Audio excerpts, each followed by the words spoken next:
बिस्मिल्लाहिर्रहमानिर्रहीम, अस्सलाम वालेकुम। बाखबर सवेरा में खुश आमदेद। Good morning to you all. मैं सदफ अब्दुल जब्बार, मेरे साथ अशफाक साक्सती। क्या हाल है आप सबके? ठीक ठाक हैं? खैरियत से आप? बिल्कुल ठीक ठाक, अल्लाह का शुक्र है। और मौसम में आने वाली हल्की फुल्की खुनकी जो सिर्फ रात के औकात में महसूस होती है, उस पर अल्लाह ताला का निहायत शुक्रगुजार हूँ।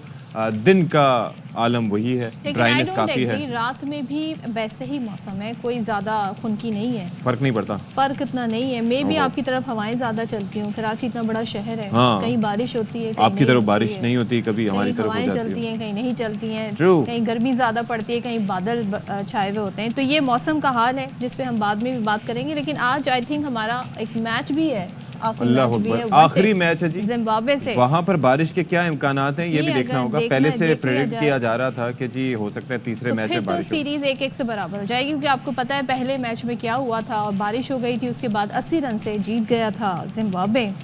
दूसरा मैच जो है वो हम जीते थे और हमने अच्छे तरीके से हरा दिया था, 10 विकेटों से हमने मैच जीत लिया था। बहरहाल मीनवाइल ये चेक करते हैं, तब तक हम जरा इधर से निकल के अपनी 3 घंटे 27 मिनट में वैसे बताया जा रहा है कि बुलावायो में, अच्छा इन्होंने सारे मैचेस रखे बुलावायो में ही है, वो भी चेक करना होगा क्या वहाँ पर रीजन क्या है।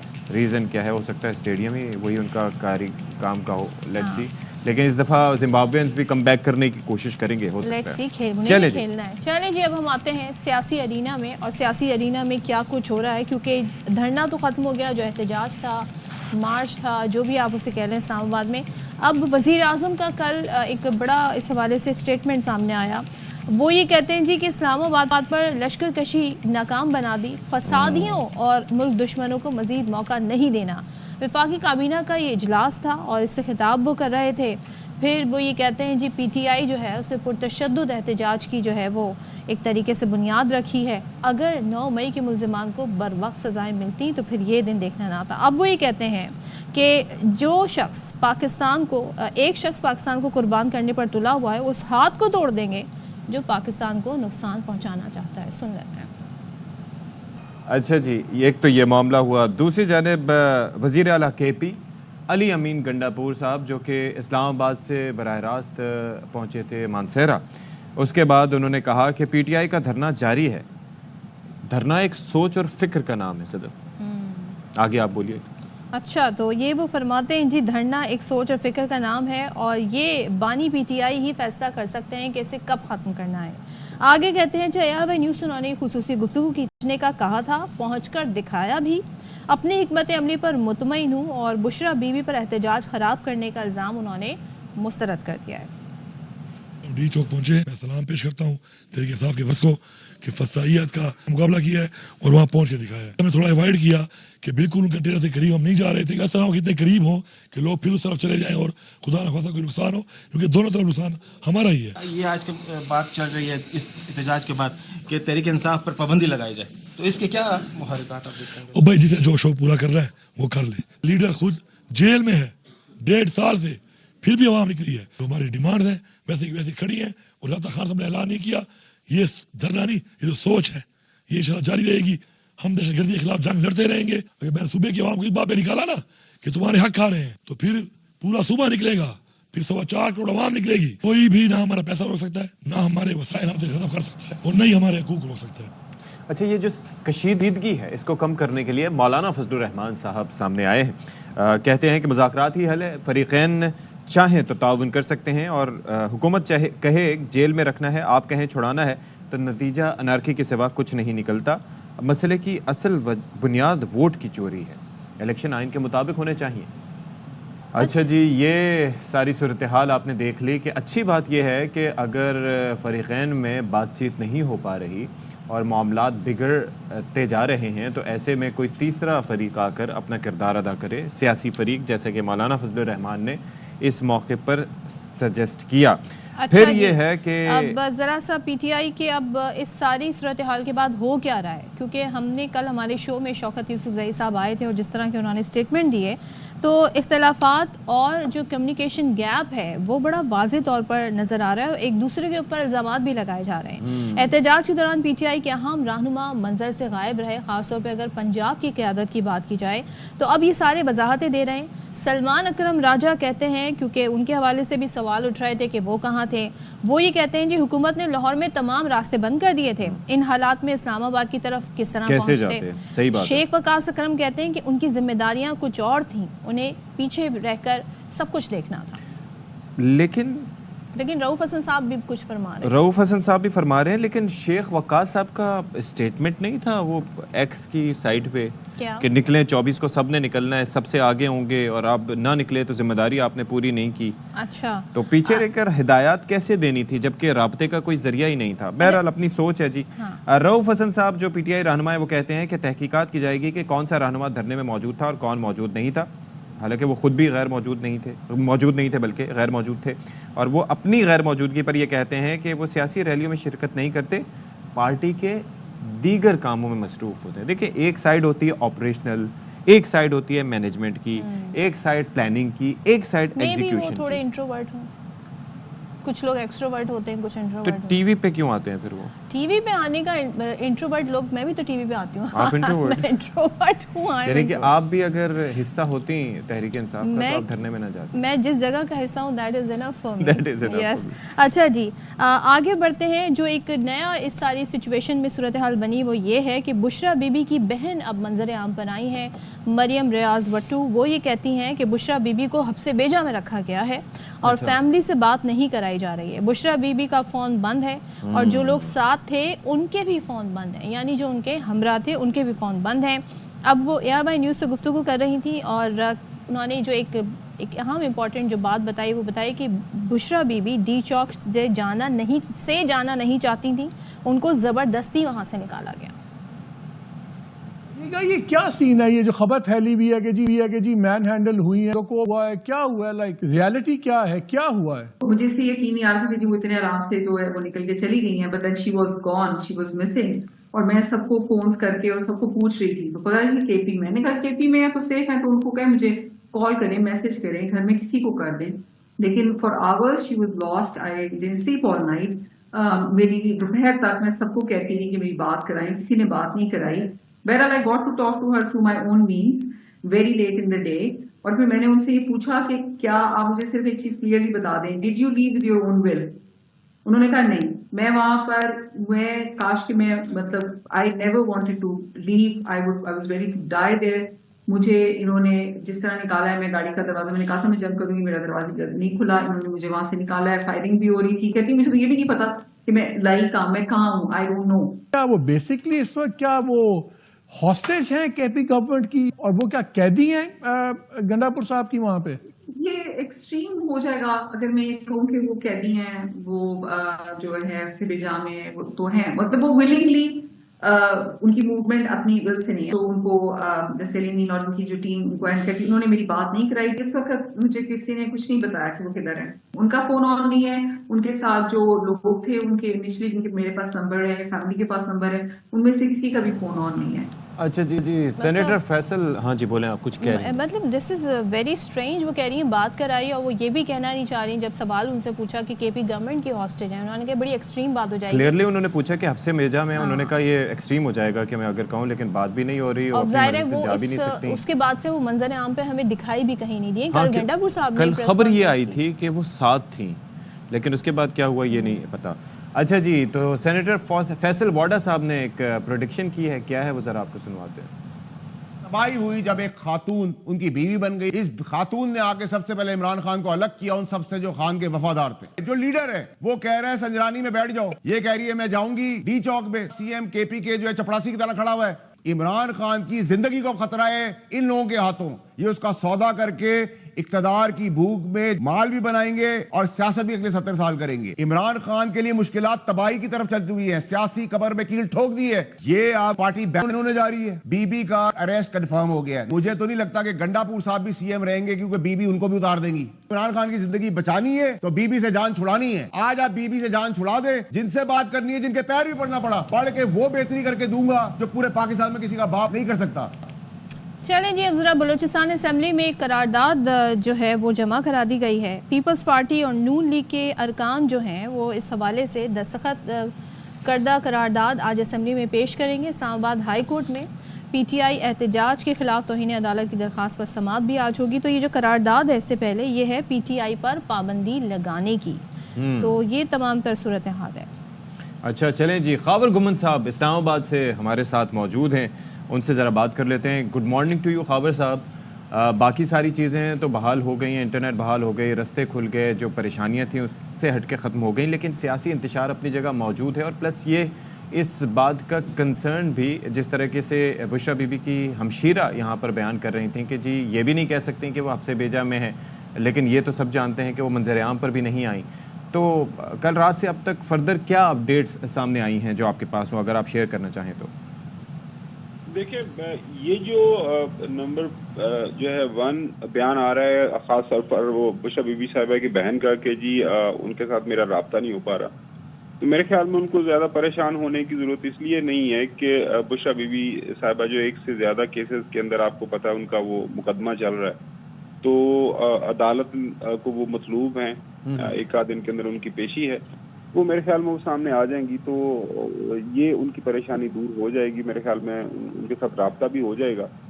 मामला ये हो जाता है पाकिस्तान के नहीं तो ये कोई स्ट्रेटजी है आपकी नज़र में कि वो उनको कहा गया है कि आप मंजर आम पर ना आए, प्लस उनके फ़ोन बंद होना जिस तरह से उनकी बहन फरमा रही हैं, तो ये केपी गवर्नमेंट का इसके में कोई रोल हो सकता है? क्योंकि वहाँ पर तो दायरा इख्तियार केपी गवर्नमेंट का ही है या गंडापुर साहब का है?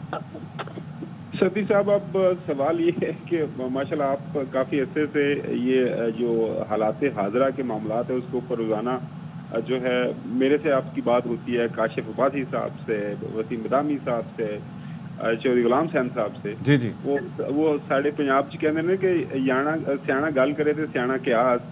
मसला ये है कि आपको ये वाकई इस बात के ऊपर आप इतबार कर सकते हैं कि जो है साबिक प्राइम मिनिस्टर की अहलिया को केपी के अंदर हफ्से बेजा में रखा जा सकता है? कम से कम मेरी समझ में तो ये नहीं, समझ में मेरी भी नहीं आ रहा, इसीलिए मैं क्लैरिटी ये चाह रहा था कि क्या वजह है कि उनकी हमशीरा ये फरमा रही है कि राब्ता भी नहीं हो रहा और फिर ये है कि फ़ोन भी बंद है। मैं सती साहब वही बता रहा हूँ कि अब जाहिर है जो बानी पीटीआई की जो बेगम साहिबा हैं बुशरा बीबी, उनकी जो हमशीरा हैं, मुझे ये बताइएगा कि आजकल होता यह है कि हर बंदे को बहुत मीडिया बड़ा पसंद आता है, टेलीविजन के ऊपर आना बड़ा पसंद आता है, तो उन्होंने एक कहीं को बात की होगी जी मेरी बहन से मेरा राब्ता नहीं हो पा रहा, तो टेलीविजन पे आ गई। अब टेलीविजन के ऊपर आके वो देखें, अल्हम्दुलिल्लाह हमारा जो चैनल है दुनिया का सबसे ज्यादा देखा जाने वाला चैनल है, ठीक है, तो वहाँ पे उनका चर्चा हो रहा है, हम बात कर रहे हैं, तो कम से कम मेरी समझ से तो ये बालतर बात है कि जी उनको केपी गवर्नमेंट ने हफ्से बेजा में रखा हुआ है। और दूसरी बात, ये जो कल से 2-3 दिन से ये बात चल रही है, चर्चा हो रही है कि जी फैसला हो गया था, बानी पीटीआई ने फैसला ये कर दिया था, लेकिन बुशरा बीबी साहिबा ने कहा कि नहीं मैंने बानी पीटीआई की बात नहीं मानी। मुझे ये बात भी समझ नहीं आती कि अगर जो है गंडापुर साहब जो सीएम केपी हैं या एनी अदर पीटीआई लीडर, उनको बानी पीटीआई ने ये कहा है कि आपने मशरक की तरफ जाना है और उसने और बीबी साहिबा ने बोला है कि नहीं मगरब की तरफ नहीं, तो गंडापुर साहब का स्टेटमेंट ये आया ना कि हम डी चौक हमें पहुंचना था, हमने पहुंच के दिखा दिया।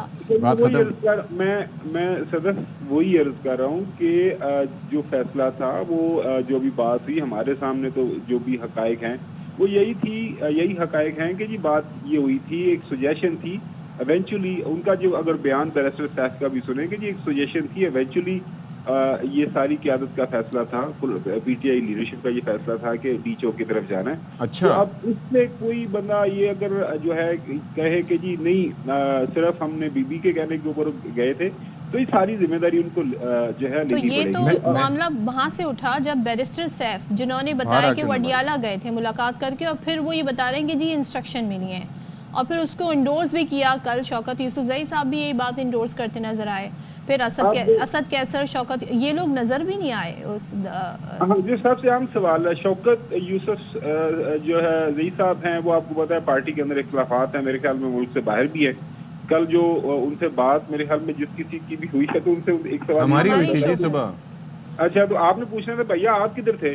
पूछा था मैंने उनसे, ये कहा था कि अगर ये जो जितने भी 1400-1500 कारकुनान अरेस्ट हुए थे, तो अगर लीडरशिप में आपके चेहरे लोग पहचानते हैं तो आप भी उन अरेस्ट होने वालों में शामिल होते। अगर ऐसा ही था। कहते हैं जी हमारे पास कोई ओहदा नहीं है, हमारे पास पार्टी का। होता नहीं है, हमारी कोई सुनता नहीं है। अच्छा, तो आपने बगैर ओहदे के, अगर कारकुनान बेचारे वो मासूम लोग जो पार्टी क़यादत की कॉल के ऊपर मतलब सख्त सर्दी में बगैर खाए पिए, वो उनका ना कोई पुरसाने हाल करने वाला, वो आ गए, तो आप इस इंतजार में थे कि आपको किसी ने घर से आके लेके आना था। असल सवाल जो आपका है वो यही है कि अगर जितने भी कारकुनान थे, 2000 थे, 10,000 थे, 15,000 थे, 20,000 थे, जितने भी थे वो आ गए, तो बाकी सारी की सारी लेकिन मैं ये सवाल उठा रहा हूँ खाबर साहब, मुझे एक तो बात ये आपने कहा कि ऐसा कैसे हो सकता है कि बुशरा बीबी बानी पीटीआई की बात ना माने, लेकिन ये भी तो हो सकता है कि जो इंटरप्रिटेशन मैंने आपसे पहले उस दिन चेन ऑफ ये जो इवेंट्स के बारे में कहा था कि मैं आप तक कोई बात पहुंचाऊं, आप आगे पहुंचाएं, वो बात भी चेंज हो सकती है और उसके अंदर कॉन्टेक्स्ट भी चेंज हो सकता है, और ये भी हो सकता है कि अगला बंदा भरोसा लेकिन ना करे। डेस्टिनेशन तो चेंज नहीं हो सकती। असल बात ये बात डेस्टिनेशन तो चेंज नहीं फिर हो सकती। नहीं, ये तो हो सकता है ना कि वो कहें कि बानी ने ये बात कही ही नहीं है, मुमकिनात में से।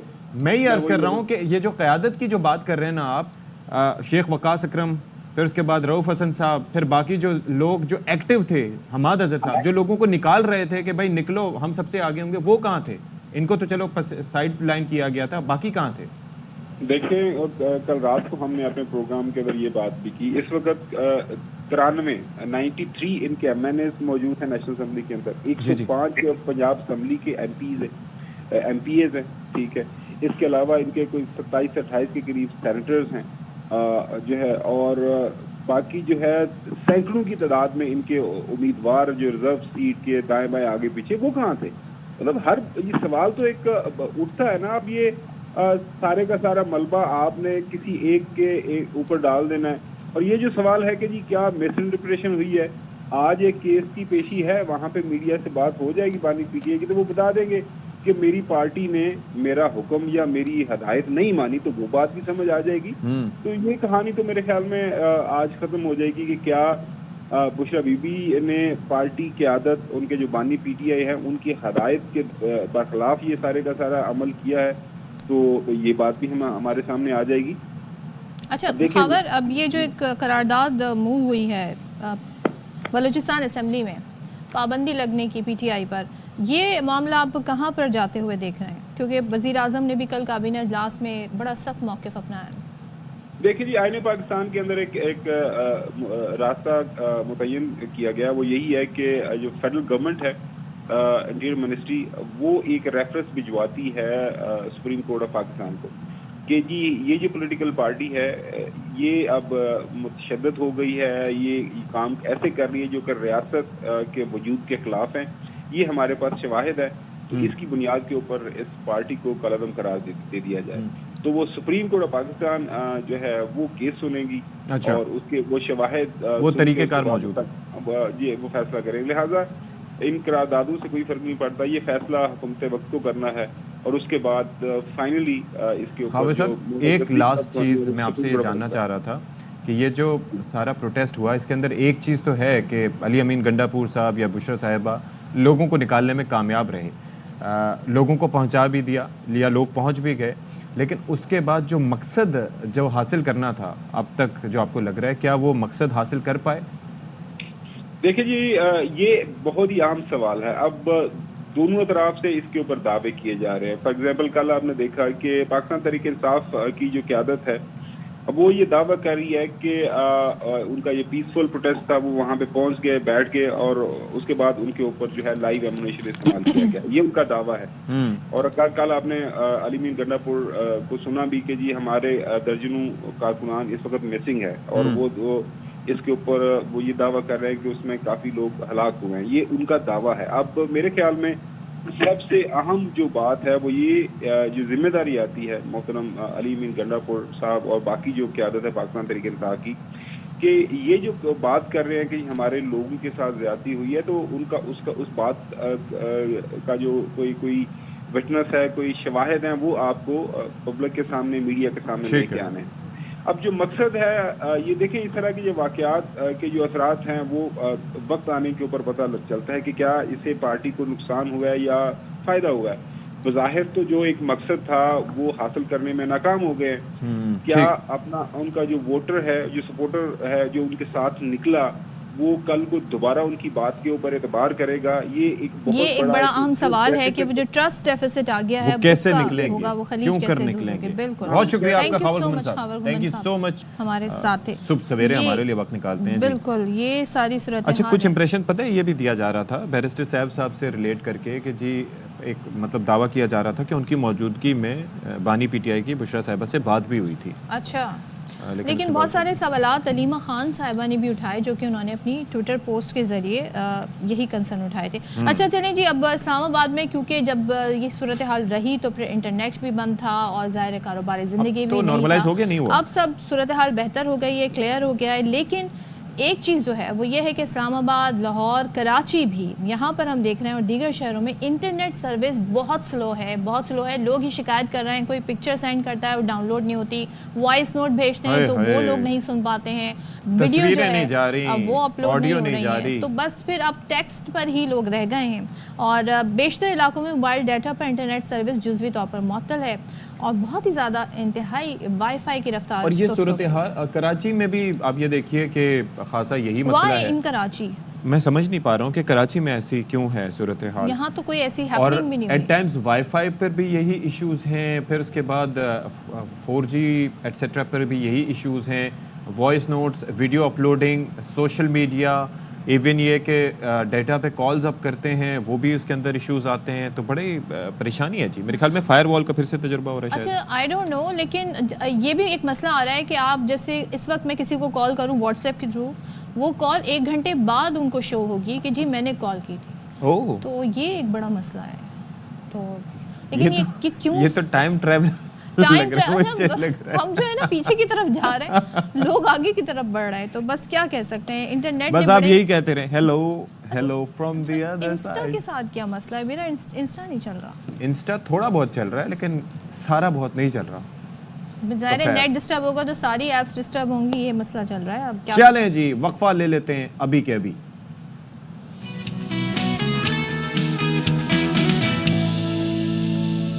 भाई वाह, खबर यह है कि पाकिस्तान स्टॉक एक्सचेंज एक नफसियाती हद अबूर कर गया है और वो है 1 लाख पॉइंट्स की। ये तारीखी सतह है जो इससे पहले नहीं हुआ और 100 इंडेक्स में 790 पॉइंट्स का इजाफा हुआ है। 100 इंडेक्स 1,59,000 पॉइंट्स पर ट्रेड कर रहा है। सदफ, ये तो इंडिकेटर्स अच्छे हैं। हाँ। और ये बड़ी अच्छी खबर है जी। इस मुआशी इशारियों के एतबार से अगर हम बात करें कि Pakistan stock exchange 1 lakh points की तारीखी हद अबूर कर गया है। तारीखी भी और नफसियाती हद भी। तो आबिद सुलहरी साहब हमारे साथ हैं, व्हाट डज इट इंडिकेट, उनसे सारी सूरत हाल पर बात कर लेते हैं। आबिद सुलहरी साहब बताइएगा, अब 100 इंडेक्स 1,59,000 पॉइंट्स पर ट्रेड कर रहा है और जाहिर है कि तारीखी सतह अबूर कर ली है, तो इससे क्या हमें मईशत के बारे में, इकोनॉमी के बारे में मालूम होता है जब इस तरीके से बिहेव करती है स्टॉक एक्सचेंज?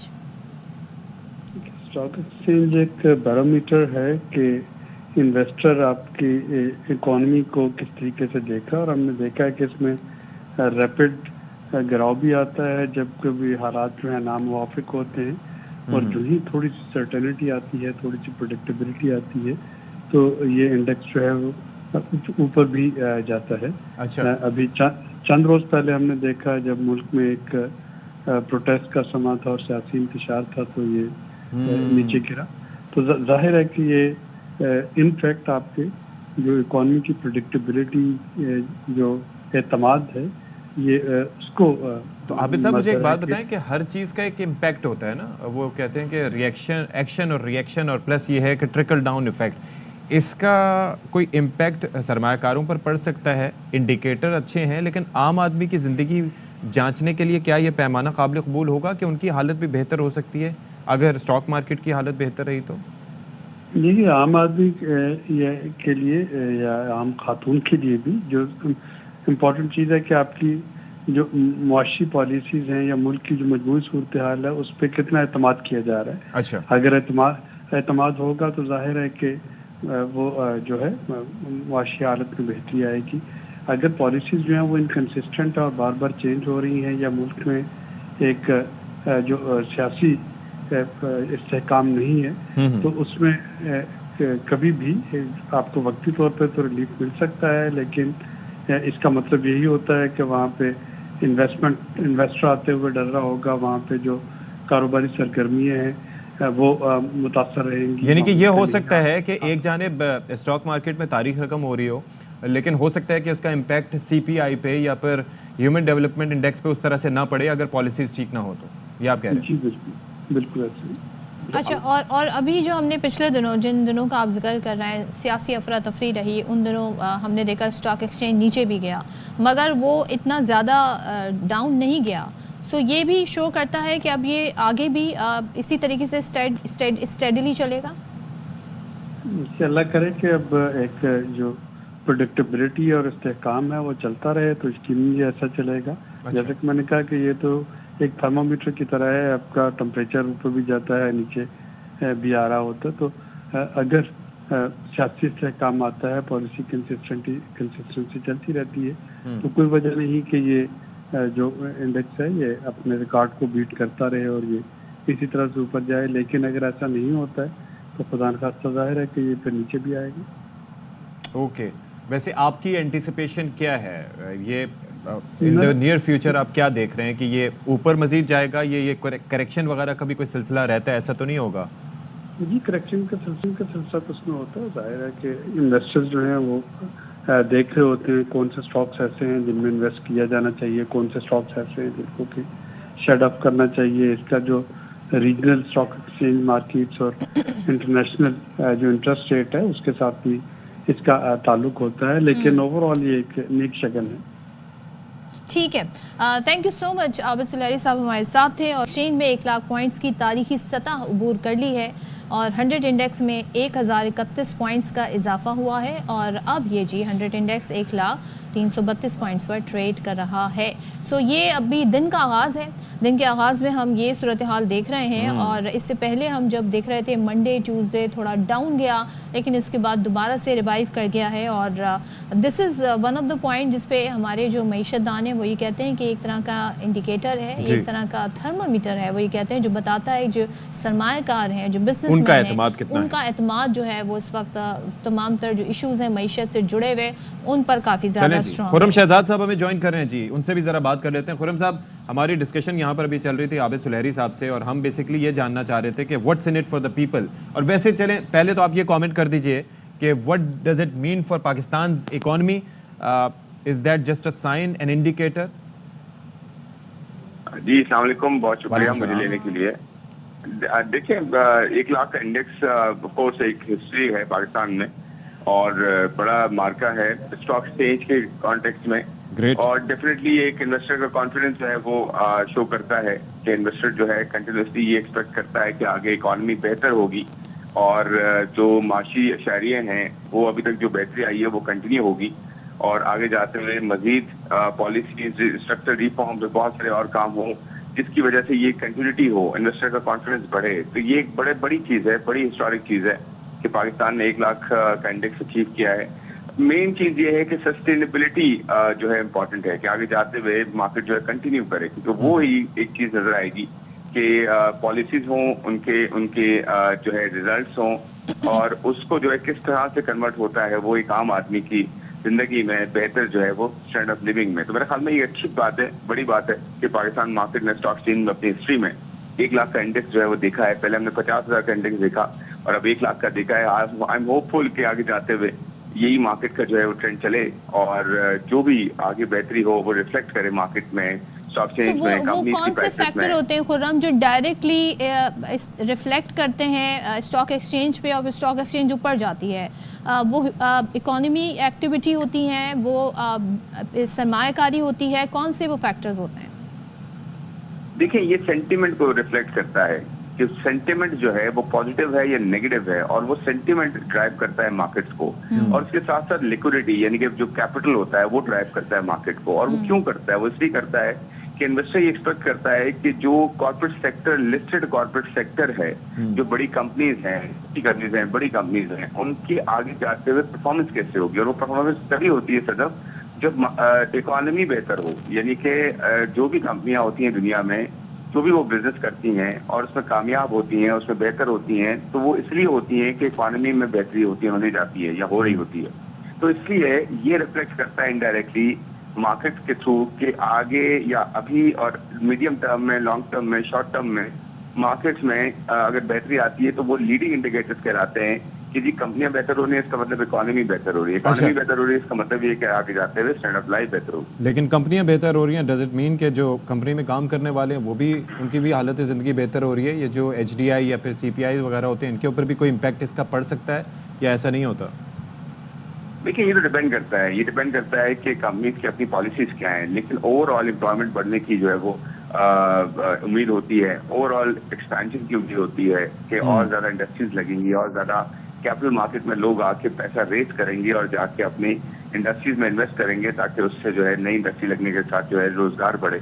उसी की वजह से कैपेसिटी बिल्ड होती है, उसी की वजह से इन्फ्लेशन में कमी जो है वो होती है। जब कैपेसिटी आपके पास बढ़ती है, एक्सपेंशन होती है, प्रोडक्ट की प्राइसेस जो है वो नीचे आती है, सप्लाई बढ़ती है। देखिए पूरी चीजें लिंक्ड है, स्टॉक मार्केट और कैपिटल मार्केट। दुनिया में कैपिटल मार्केट जब बढ़ती है नीचे होती है तो उनकी इंडिकेशन होती है कि जी आगे जाते हुए शॉर्ट टर्म में, मीडियम टर्म में इस तरह से इम्पैक्ट पड़ रहा है। बिल्कुल सही कहा। सो अब आने वाले वक्त में आप क्या एंटिसिपेट कर रहे हैं? इसी तरीके से स्टॉक एक्सचेंज में अब हम देख रहे हैं कि रोज़ बरोज़ जो है वो कोई ना कोई सतह अबूर हो रही होती है। जी मुझे तो लगता है कि देखें आगे जाते हुए अभी अगर आप स्टॉक मार्केट का मल्टीपल देखें जिससे ज्यादातर इन्वेस्टर जो है वो इन्वेस्ट करते हैं, मल्टीपल से मुराद ये होती है सदब कि आप कितना पैसा लगा रहे हैं मार्केट में, उसके एवरेज आपको कितना ऑन एवरेज कंपनियां जो है वो अर्न करके दे रही हैं। तो वो जो मल्टीपल है उस मार्केट मल्टीपल को प्राइस टू अर्निंग मल्टीपल कहते हैं, वो अभी भी 5 के अराउंड है मेरे ख्याल में। तो पाकिस्तान का हिस्टोरिक मल्टीपल तो 10 का रहा है, 8 का रहा है कम से कम, फिर 10 का भी हुआ है, 12 तक भी गया है, इनफैक्ट 14 तक भी गया है। तो देखिए इसमें बहुत ज्यादा अभी रूम है। देखना ये होगा कि कैसे कन्वर्जन होती है, जो इकोनॉमी के अंदर परफॉर्मेंस आती है वो कैसे कन्वर्ट होती है। लेकिन अभी तक सेंटीमेंट जो है पॉजिटिव है, बेहतर है। अच्छा, और आलमी सतह पर जब देखते हैं यानी कि हमारी परफॉर्मेंस को या पाकिस्तान की परफॉर्मेंस को देखा जाता है तो वो क्या उसके अंदर ये पैरामीटर कितना काउंट होता है और क्या इसका रिफ्लेक्शन कोई हमारी GDP पर होता है ओवरऑल अगर कंसिस्टेंसी रहे? एब्सोल्युटली जैसे मैंने बताया कि अगर आप US स्टॉक मार्केट देखें, यूरोप के स्टॉक मार्केट देखें, एशियन देखें, ये पूरा ट्रेंड जो है नजर आता है कि जी कौन सी मार्केट्स कैसे ऊपर जा रही है, नीचे जा रही है। आपने देखा होगा कोविड के दरमियान सारी मार्केट्स गिरी, पूरी तरह से गिरी। उसकी वजह यही थी कि कोविड में ये एक्सपेक्ट किया जा रहा था कि आगे इकोनॉमीज बैठेंगी, डिमांड बढ़ जाएगी और रोजगार नहीं होगा, महंगाई में जो है वो कमी तो हो जाएगी, लेकिन आने वाले दिनों में जो है वो चीजों को अफेक्ट होते हुए देख रही थी पूरे दुनिया के लोग, तो इसलिए मार्केट गिरी। फिर आपने देखा जब इन्फ्लेशन हुई बहुत ज्यादा 2021, 22, 23 में, 23 तक आई, उसके बाद से मार्केट फिर गिरी क्योंकि शरह सूद में बहुत ज्यादा इजाफा, वो पूरी दुनिया में महंगाई को कंट्रोल करने के लिए। तो ये जो मार्केट्स होती है ना, ये लीडिंग इंडिकेटर्स इसीलिए कहलाती हैं कि मार्केट्स रिफ्लेक्ट करती हैं इन्वेस्टर का सेंटीमेंट या बिजनेस का सेंटीमेंट या जनरल जो है पब्लिक का सेंटीमेंट कि किस तरह से आगे इकोनॉमीज होंगी।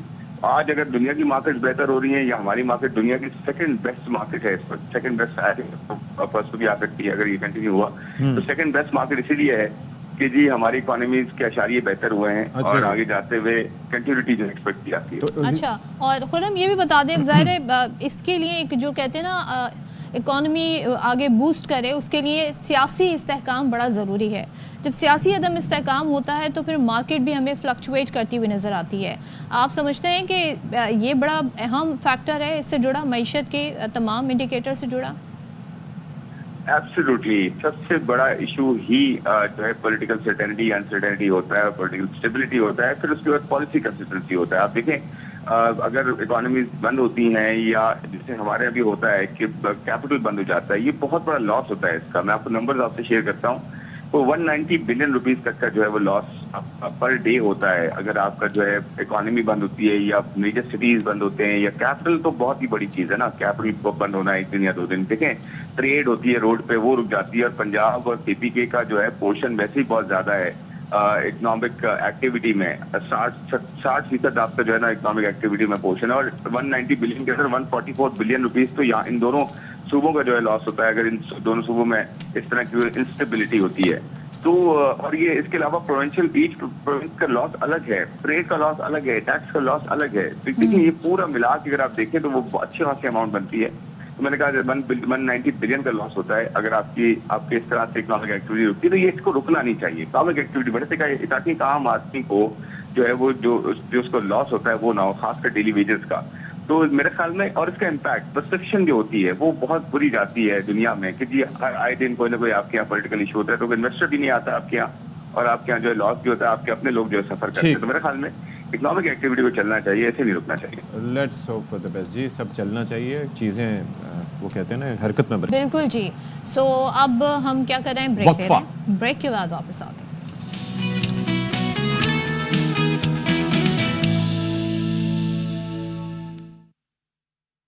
चलिए जी, वेलकम बैक वंस अगेन। और इस वक्त खबर है, पहले वो शेयर कर लेते हैं।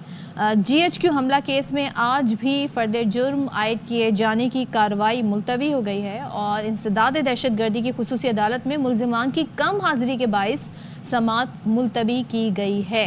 अब पेश होने वाले मुल्जिमान को हाजिरी लगाकर जाने की इजाज़त दे दी गई। समाअत इंसदाद दहशतगर्दी की खुसूसी अदालत के जज ने की है।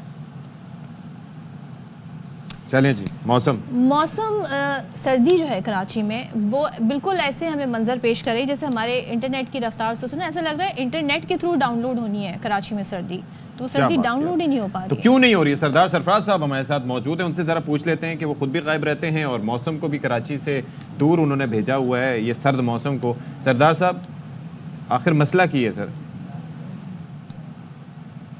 देखिए, दिसंबर में ही अमूमन आपको याद होगा और जब याद होना चाहिए कि कराची में तो दिसंबर में ही कोई ऐसी सर्दी आती है, खासकर मिड दिसंबर के बाद जाकर, जो रात के अलावा दिन में भी कुछ टेम्परेचर 15 नवंबर से हम थोड़े थोड़े अपर निकाल लिया करते थे पहले, ठीक है। इस दफ़ा वो उम्मीद नहीं आई और अभी तक कई मकामात पर AC भी चलते पाए गए हैं।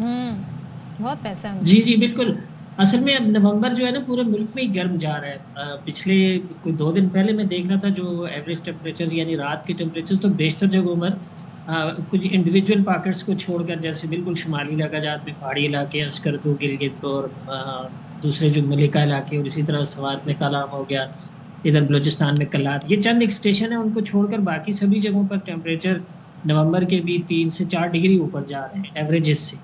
तो इसका मतलब है कि कहीं भी ना कोई उस तरह की ठंड नहीं आई अभी तक। और जैसे कि हम शुरू में एक दफ़ा बात हुई थी शायद आपसे कि इस सीज़न की प्रेडिक्शन यही है कि टेम्परेचर एवरेजेस से ऊपर ही रहेंगे, कम से कम दिसंबर के आखिर तक कोई इतनी ख़ास सर्दी नहीं आने वाली। वैसे ये दिसंबर के एक ख़ास कराची में एक वेदर ऐसा रहता है, बच्चों के स्कूल की सर्दियों की छुट्टी हो जाती है, छुट्टी ख़त्म होती है जैन में, फिर सर्दी शुरू हो जाती है, तो वो फ़ायदा होता नहीं है बहरहाल बच्चों को। लेकिन लास्ट मुझे याद नहीं कब कराची में बड़ी कड़ाके की कोई सर्दी पड़ी हो, अगर आपको याद है तो शेयर कर लिएगा सरदार साहब।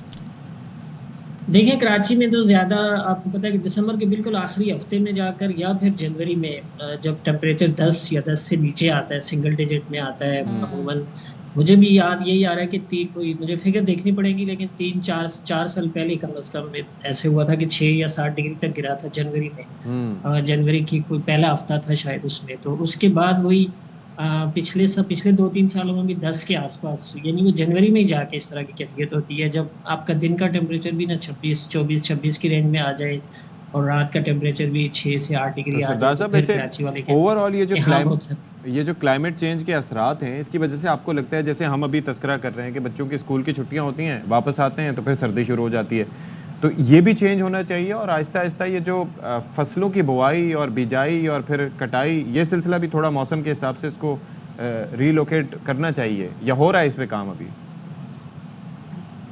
देखिए, बिल्कुल क्लाइमेट चेंज, वो जैसे कहते हैं ना क्लाइमेट चेंज एडेप्टेशन, उसके साथ साथ आप अडेप्ट करें, क्योंकि अब ये क्लाइमेट चेंज ही की एक वजह है कि इस यानी अक्टूबर तक पूरी दुनिया, पूरी ग्लोबली जो टेम्परेचर्स है ना, वो अक्टूबर तक एक तरह से वार्मर देन एवरेज ही गए हैं। और इसी तरह से नवंबर के भी पहले 2 हफ्ते ऐसे थे कि ग्लोबल टेम्परेचर भी एवरेजेस से ऊपर चल रहे थे। तो इसका मतलब है कि क्लाइमेट चेंज के असरात इस तरह से हर आने वाले साल हमें इस तरह से आ रहे हैं। उसके असरात क्या, आने वाला साल पिछले साल के मुकाबले में निस्बतन गर्म गुजरता है और सर्दियों का दौरानिया कुछ कम होता जा रहा है, गर्मियों का दौरानिया बढ़ता जा रहा है। तो जाहिर है कि उसके लिहाज से आपको एग्रीकल्चर साइड पे भी और पूरा लाइफस्टाइल हमें उस लिहाज से चेंज करना होगा। सरदार साहब, जरा हमें फिर ये भी बता दें, अपर साइड पे क्या है, नॉर्दर्न एरियाज में किस तरह की सर्दी पड़ी है? और लाहौर खबरों में रहा, पंजाब खबरों में रहा स्मोक की वजह से, लेकिन सर्दी वहाँ पर किस तरह की इस वक्त है? देखिए, वही मैदानी इलाकों में कोई इतनी बहुत ज़्यादा सर्दी नहीं है, खासकर रात के टेम्परेचर तो कम हो रहे हैं, जैसे इस्लामाबाद में भी 4-5 डिग्री तक गिर गया है। और इसी तरह से शुमाली इलाका जैसे मैंने गिलगित बल्तिस्तान वगैरह का जिक्र किया, और इसी तरह से KP के दूसरे सवार डिस्ट्रिक्ट में जो कालावादी कालाम है, और फिर कोयटा में इन 3-4 जगहों पे तो माइनस में है टेम्परेचर। इस्लामाबाद में सिंगल डिजिट में, मरी में, इसी तरह से दूसरी जगहों पर कम है रात के, लेकिन दिन में अच्छी खासी तेज़ धूप होती है अभी भी। ये है कि जुम्मे से ना बलूचिस्तान के चंद एक इलाकों में, खासकर कोयटा वैली में और दूसरे जो मलिका इलाके हैं वहाँ पर अच्छी, कहीं पर मॉडरेट और कहीं पर लाइट रेन के चांसेस हैं। और जो ज़्यादा ऊंचे पहाड़ हैं ज़ियारत साइड पे और इसी तरह से ऊपर बाबूसर टॉप वगैरह पे, उधर फिर 2 और 3 दिसंबर को कुछ हल्की फुल्की बर्फबारी भी होगी। तो फिर 5-6 दिसंबर से सर्दी की शिदत में इजाफा हो जाएगा। बिल्कुल। थैंक यू सो मच सरदार साहब। मौसम का हाल बता रहे थे। यहाँ पर हम ब्रेक ले रहे हैं।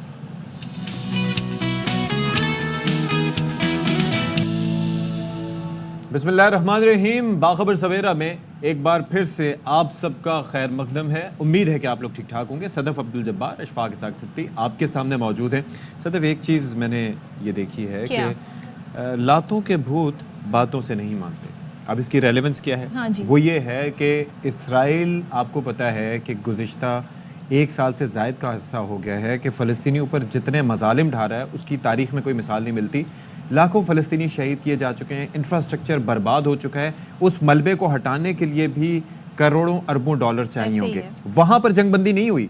लेकिन हिजबुल्लाह से जहाँ से उनको मार पड़ रही थी, जहाँ पर पहले भी इन्होंने 21 रोज़ की जंग के बाद जंगबंदी की थी, क्योंकि उनका इंफ्रास्ट्रक्चर, उनका फाइटिंग स्पिरिट, और ये इसराइली फ़ौजी और इसराइली मैनेजमेंट जो है वो अपनी लाशें नहीं देख सकते, रोते रोते वहाँ से भागते हैं। तो इस बार भी यही हुआ है कि वहाँ पर सीज़ फायर कर लिया है, लेकिन गाज़ा में सीज़ फायर नहीं किया। इसमें अहम रोल किसने प्ले किया है?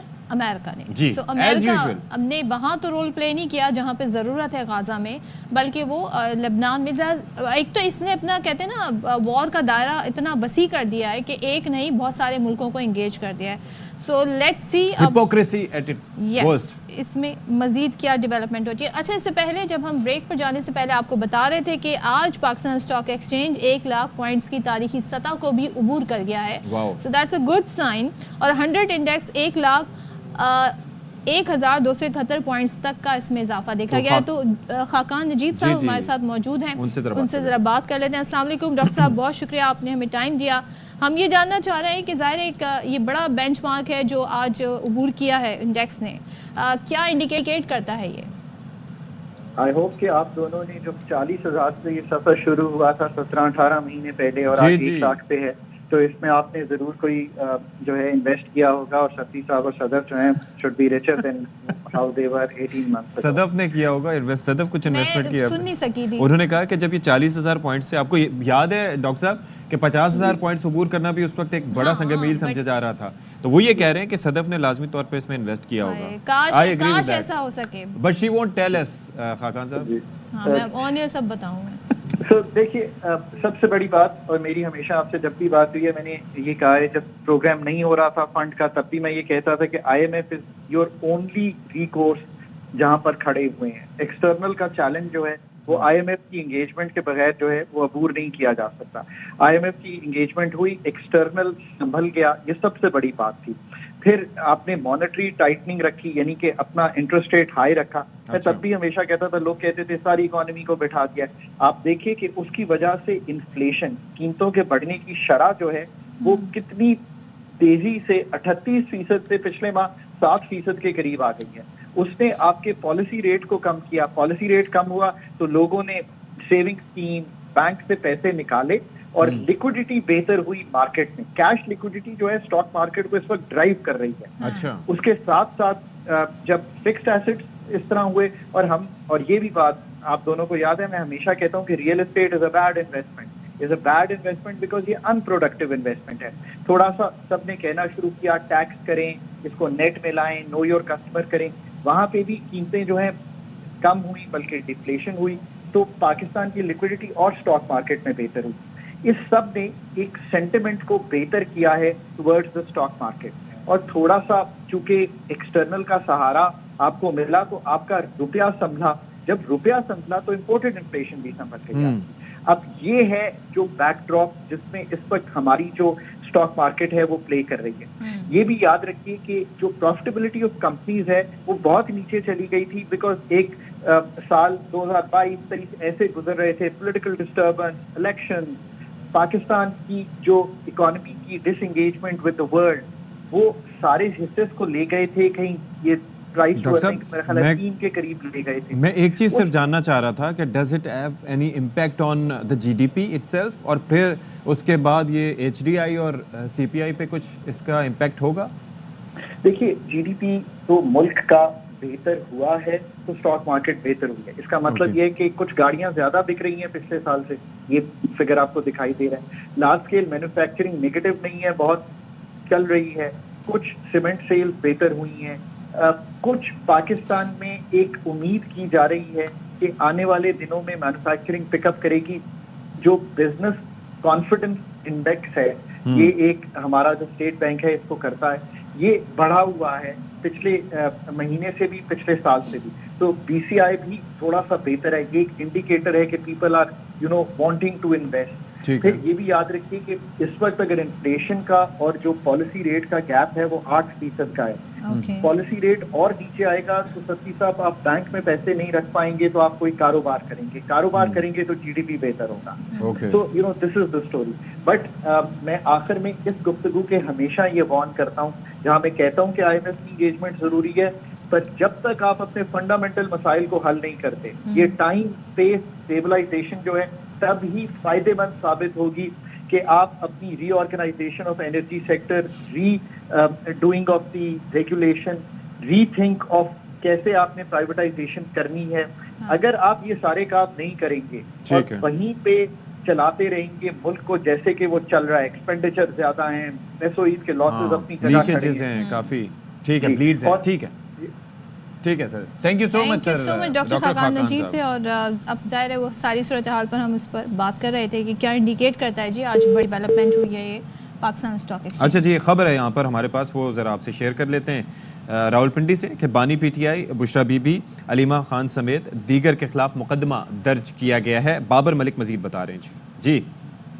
आज यहाँ बानी पीटीआई, बुशरा बीबी, अलीमा खान, साबिक सदर आरिफ अलवी, असद कैसर, उमर अयूब और दीगर मुलजमान के खिलाफ जो है बानी पीटीआई की जो मरकजी क़यादत है इनके खिलाफ थाना नसीराबाद में एक मुकदमा दर्ज कर लिया गया है, जिसमें अलीमा खान के ऊपर मुकदमे के मतन के मुताबिक इल्ज़ाम आयद किया गया है कि उन्होंने 22 नवंबर को अडयाला जेल के बाहर मीडिया से गुफ्तगू के दौरान कारकुनों को उकसाया, रियासत मुखालिफ बातें करके, और इसके बाद गिराव जलाओ का मामला हुआ जिस पर मुकदमा दर्ज किया गया। इस मुकदमे में इंसदाद दहशतगर्दी की दफा समेत 16 दीगर दफात दर्ज की गई हैं। मुकदमे में दीगर 75 मुलजमान को भी शामिल किया गया है। जी ठीक है जी, बहुत शुक्रिया आपका, आपने हमें तफसीलात दी। चलें जी, बहुत शुक्रिया आपका। अच्छा जी, अब ज़रा अगली सेगमेंट की तरफ बढ़ते हैं और आपको इस वक्त हवाले से खबर दें कि चीन के ताजिर को मादनियात के नाम पर रेत और कंकर बरामद करने का स्कैंडल सामने आया है। अब हुआ क्या है कि ये जो मादनियात के नाम पर बजरी कंटेनर पर भर के भेज दी गई है, लेकिन आप इसका अगर अमाउंट देखें तो वही देखें जी, clearance South Asia Pakistan terminal से ग्रीन चैनल के जरिए दी गई। 100 कंटेनर से मुश्तमिल $4.5 लाख की एक और कंसाइनमेंट की LC आखिरी लम्हात में मनसूख की गई। तो अब इससे आप अंदाजा लगा लें कि FIA ने कस्टम्स एक्सपोर्ट हुकाम को भी इसमें शामिल तफ्तीश कर लिया है कि क्लियरेंस कैसे हुई, ये क्लियरेंस कैसे हुई। 100 कंटेनरों पर मुश्तमिल, मैं तो हैरान हूँ कि ये हो क्या रहा है। से जी चेक एंड बैलेंस ऐसे ही नहीं हम बदनाम हो जाते। तो हमारे साथ कामिल आरिफ मौजूद हैं, वो मजीद बताएंगे। कामिल, क्या बड़ा कंस्ट्रक्शन का काम चल रहा था कि हमें ख्याल आया कि जी मादनियात नहीं भेजते, ये भेज देते हैं, या इनको भी मादनियात ही समझ के भेज दिया? जी देखिए, बड़ी अनफॉर्चुनेट है, और इससे पाकिस्तान की जो बिज़नेस इंडस्ट्री है और पाकिस्तान का जो नाम है वो बहुत ज़्यादा इंटरनेशनल मार्केट में ख़राब होता है। और ये ख़ास तौर के ऊपर चाइना, जिसके साथ हमारे ताल्लुकात बहुत अच्छे हैं और हम उनके साथ रोज़ाना की बुनियाद के ऊपर ट्रेड कर रहे होते हैं, लेकिन इस तरह का धोखा जो है वो रिपोर्ट हुआ और उसके ऊपर FIA इन एक्शन है। ये 11 फरवरी को कराची से कंटेनर भेजा गया, जो कि ज़िशान अफजाल साहब हैं, डेंजू ट्रेडर्स के मालिक, उन्होंने, और इनकी डील हुई थी एक चाइना की इम्पोर्ट वोटर खातून हैं उनके साथ कि इन्होंने उनको मादनियात देनी है और मादनियात में क्रोम मेटल जो है इन्होंने उनको प्रोवाइड करना था। लेकिन 11 फरवरी को यहाँ से कराची पोर्ट से जो कंटेनर चाइना पहुँचा, वहाँ पहुँचने के बाद इंकशाफ हुआ कि उसमें मादनियात तो निकली नहीं, लेकिन रेती, बजरी और पत्थर जो हैं वो उनको भेज दिए गए और उनके साथ फ्रॉड हुआ, जिसके ऊपर उन्होंने बाकायदा FIA को दरख्वास्त दी। FIA ने तहकीकात की, तहकीकात होने के बाद मुकदमा दर्ज किया गया और अब इसमें 3 मुल्ज़िमान गिरफ्तार हैं। एक इस कंपनी के मालिक हैं, वो गिरफ्तार हैं। दूसरा उसमें जावेद महमूद नामी जो शख्स है वो गिरफ्तार है। जावेद महमूद जो है वो बैंक का रीजनल हेड है जिनको गिरफ्तार किया गया है, और एक और शख्स है जिसमें इनको गिरफ्तार किया गया है जिनका काम था कि उन्होंने इसको जाली सर्टिफिकेट बना के देना था। लेकिन कामिल साहब, मैं एक चीज़ ये इसमें एक चीज़ जानना चाह रहा था कि बज़ाहिर अमूमन क्या होता है कि आप कोई चीज़ भेजते हो उसके अंदर मिक्सिंग करके भेज देते हो, यानी कि जहाँ पर 2 नंबरी हो रही है लेकिन उसके अंदर पकड़े जाने का इम्कान कम है। यहाँ पर एक चीज़ मांगी कुछ गई, उसकी जगह सिरे से आपने बजरी भेजी, रेती भेजी, और ये जानते हुए भी कि आपने आगे वो जो एंड पे जो कस्टमर है जिसने आपसे मंगवाया है या डिमांड की है वो आपको इस पे फ़ौरन कन्फ्रंट करेगा, फिर आप यहीं पे मौजूद रहते हो, फिर क्लियरेंस उसकी किस तरह से यहाँ से टर्मिनल से हो गई। There are so many questions, और उसके बाद वो बैठे हुए भी यहाँ पर थे कि अरेस्ट हो जाएं। क्या सोच के किया उन्होंने ये? जी देखिए, बिल्कुल FIA की तहकीकात में सारे सवाल उठाए गए और इसी बात के ऊपर तहकीकात की गई। इसमें जैसे मैंने आपको बताया कि बैंक के manager head, regional head Javed Mahmood गिरफ्तार हैं, और ये जो है इनका काम ये था कि ये उनको मुआवनत फराहम कर रहे थे रकम में लेने की, जबकि इसके साथ कामिल या ये मुल्ज़िमान का वर्जन क्या है कि उन्होंने क्या सोचकर कंकर और बजरी जो है पता है पकड़े जाना है। हाँ, बिकॉज इट्स सो ऑब्वियस, और वो खुद भी कहीं नहीं गए, यहीं बैठे रहे। अच्छा देखिए, ये तो बिजनेस कर रहे थे ना, इनका ये था कि इन्होंने वो मादनियात के नाम के ऊपर चीज़ भेज दी। इन्होंने कहा कि एक दफ़ा कंसाइनमेंट पहुंच जाएगी, रकम आ चुकी है, चाइना से कौन हमारे खिलाफ कानूनी कार्रवाई करने आएगा। और लेकिन उनको ये शायद भूल गए थे कि चाइना के साथ पाकिस्तानी हुकूमत के रवाबित बहुत अच्छे हैं और चाइना के जो लोग हैं मुकम्मल तौर पर ट्रेड कर रहे हैं, वो वापस आएंगे। मुझे ये बताइए, ये 100 कंटेनर्स थे जिनकी कंसाइनमेंट थी? नहीं जी, 100 कंटेनर्स नहीं थे, ये एक ही कंटेनर था जिसकी टोटल मालियत 11 करोड़ 40 लाख रुपए बनती है। और इसमें कस्टम्स हुकाम ने थोड़ी सी लापरवाही ये दी है कि जो सर्टिफिकेट उनको प्रोवाइड किया गया उन्होंने उसकी री इंस्पेक्शन नहीं की। और जिस सर्टिफिकेट पे, जाली सर्टिफिकेट के ऊपर उन्होंने इस कंटेनर को जाने की इजाज़त दी, जिसकी वजह से कस्टम की इंटेलिजेंस, कस्टम का जो फेलियर है वो भी सामने आया। लेकिन मैं एक चीज़ कह रहा हूँ कि तकरीबन 11.5 करोड़ रुपए की आप कह रहे हैं कि कंसाइनमेंट थी एक उसकी, जो एक कंटेनर की, ऐसा ही है? जी बिल्कुल, अभी तक यही है कि अच्छा, एक और इसके अंदर मेरा सवाल बेसिकली ये है कि चीनी जो इस वक्त अपनी बायलैटरल और मल्टीलैटरल ट्रेड की वजह से दुनिया भर में जाने जाते हैं, और उनके अंदर दुनिया भर में A, B और C कैटेगरी में जो इनसे डिमांड की जाती है वो माल सप्लाई करते हैं और मंगवाते भी हैं। तो ऐसा उनके बारे में ये सोचना कि उनको पता नहीं चलेगा या उसको फॉलो अप नहीं करेंगे और पैसे भूल जाएंगे, there is more to this story. देखिए, बिल्कुल इसी वाक़े के ऊपर, इसी बात के ऊपर तहकीकात चल रही हैं कि पहली तहकीकात का हिस्सा तो ये है कि जो एग्रीमेंट हुआ वो रिटर्न हुआ था, और उसमें क्या एग्रीमेंट किया गया था कि जो चीज़ प्रोवाइड करनी थी वो क्या लिखी गई थी, और जो चीज़ प्रोवाइड की गई, जो माल यहाँ से भेजा गया वो उस मेयार के मुताबिक क्यों नहीं था, उसमें फ्रॉड क्यों किया गया। इसी बात को मद्देनजर रखते हुए FIA ने मुकदमा दर्ज किया है। बिल्कुल ठीक है, thank you so much Kamil, thank you so much, आपने हमें इसी डिटेल बताई। आई एम कंफ्यूज्ड सदफ, मतलब ये मैं समझ नहीं पा रहा हूँ कि मयार तो ख़राब तो चले उस वक्त हो कि जब आपने मिसाल के तौर पर अगर आपसे मांगे गए कोई चीज़ मांगी गई हो, मार्बल मांगा गया हो, तो आपने साथ में कुछ चीज़ें मिक्स करके भेज दी। आपके जो तो कहते हैं ना एक ट्रस्ट होता है, एतमाद होता है, वो खराब होता है। और ये सोच कैसे लिया कि चीनी छोड़ देंगे? बिल्कुल, किसी दूसरे मुल्क से ये सोचना, पाकिस्तान के बड़े अच्छे ताल्लुकात हैं और कारोबार भी बड़ा ज़बरदस्त तरीके से हो रहा है चाइना के साथ। अच्छा जी, अब आ जाते हैं सुबह सवेरे जो हमने जिक्र किया था और हमारी सबकी नजरें रहती हैं, वो है जी क्रिकेट।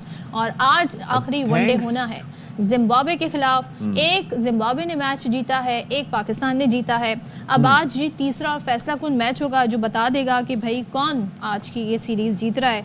तो जो पिछला मैच हुआ उसमें साइम अयूब ने, कहते हैं ना, धुआंधार इनिंग्स खेली, 53 बॉलों पे सेंचुरी जो मारी है, तो एक बड़ा रिवाइव किया उन्होंने पाकिस्तानी टीम को। अब देखते हैं जी, अब ये बताया जा रहा है तीसरे टाकरे से पहले 2 खिलाड़ी इंजरी का शिकार हो गए। शाहनवाज दानी और अहमद दानियाल टीम से बाहर हो गए, उनकी जगह अब्बास आफरीदी और जहांदाद खान को वनडे स्क्वाड में शामिल किया गया है। तो चलें जी, पाकिस्तान के मयारी वक्त के मुताबिक ये मैच 12:30 बजे यानी कि अब से 2 घंटे और 14-15 मिनट के बाद ये शुरू होगा। तो इस पर हम जरा बात कर लेते हैं। हमारे साथ इस वक्त कामरान अकमल साहब, लेजेंडरी क्रिकेटर, हमारे साथ मौजूद हैं। कामी भाई, सबसे पहले तो मैं समझता हूँ नजीब ने भी हमें ज्वाइन किया है, लेकिन नजीब गुड मॉर्निंग भाई, आपका भी सुबह उठना हमारे लिए बड़े खुशनसीबी की बात है। ये ज़रा बताएं, कामी भाई से मैं ज़रा जानना चाहूँगा। कामी भाई, सबसे पहले तो मैं कहता हूँ कि हमें सबको मिलके ना क्रेडिट देना चाहिए टीम पाकिस्तान को कि उन्होंने इस सीरीज़ को इतना एक्साइटिंग हमारे लिए बना दिया कि we are waiting for the decider. हैं जी, वो भी जिम्बाब्वे से। Your thoughts on it sir?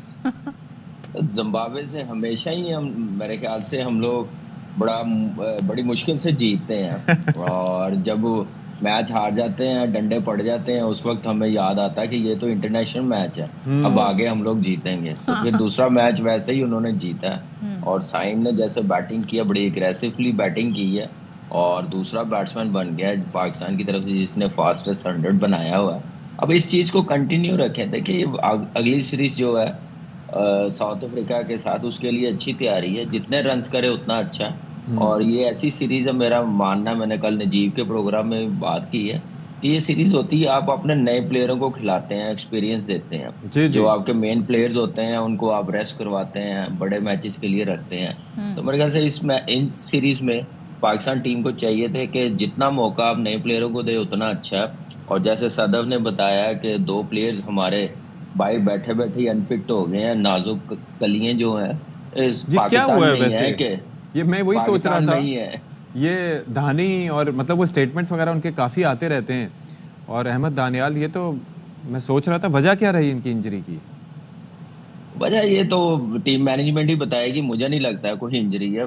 वैसे बात की हो कोई और इशू होगा, लेकिन मुझे नहीं लगता कोई एकदम से दोनों प्लेयर हमेशा नए टैलेंट की बात की जाती है, उन खिलाड़ियों को मौका देने की बात की जाती है जो बैठे हैं, जिनको इतने चांस नहीं मिलते इंटरनेशनल मैचेस खेलने के, लेकिन जब चांस मिलते हैं तो परफॉर्मेंस वो नहीं होती। अभी इसी सीरीज़ की अगर हम बात कर लें, साइम ने यहाँ स्कोर किया, लेकिन उससे पहले कामरान गुलाम की बात कर लें, दीगर खिलाड़ियों की बात कर लें, सलमान अली, जिनसे उम्मीदें भी हैं।